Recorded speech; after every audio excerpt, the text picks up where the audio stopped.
PR পদ্ধতিটা হচ্ছে বাংলাদেশের সুষ্ঠু নির্বাচনের জন্য একটা মাইল ফলক হতে পারে। তার প্রথম যুক্তিটা হচ্ছে ৫৪ বছরের ট্রেডিশনাল পদ্ধতির যে নির্বাচন, এই নির্বাচন তো আমরা সুষ্ঠু হইতে দেখিনি।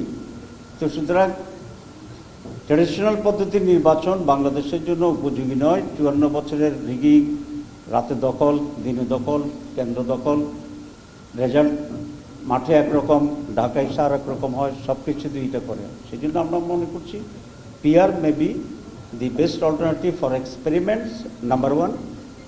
নাম্বার টু, যে পিআরের মাধ্যমে ভোটারদের রিয়েল রিপ্রেজেন্টেশনটা হয়।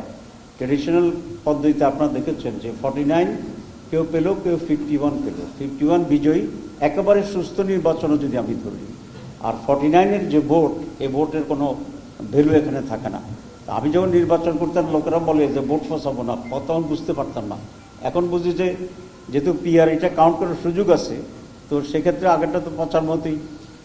আর পুরো হোল কান্ট্রি যে পরিমাণ সমর্থন মানুষের আছে একটা ন্যাশনাল নির্বাচনে বলুন, রিপ্রেজেন্টেশনে বলুন, পার্টি বলুন, সব জায়গায় তো পুরো জাতির ভিতরে তার পজিশন কি, দ্যাট ইজ দ্য ইম্পর্টেন্ট, এবং সেটা রিফ্লেকশন হবে। আমরা এখনও মনে করি পিআর পদ্ধতিতে বেস্ট পদ্ধতি।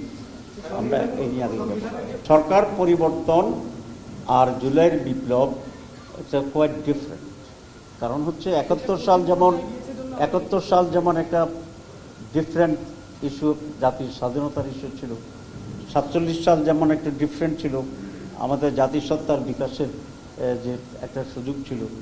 জুলাই এপ্রিল বিষয়টা কিন্তু প্রায় তার কাছাকাছি, আমি ইকুয়াল বলতে চাই না, কিন্তু এটাও জাতির জন্য অত্যন্ত গুরুত্বপূর্ণ। তো সেই জন্য আমরা এই দাবি করছি। কিন্তু সব সরকার পরিবর্তন হইলে কোনো ঘটনাকে উঠে দিলে সেটা তো একরকম।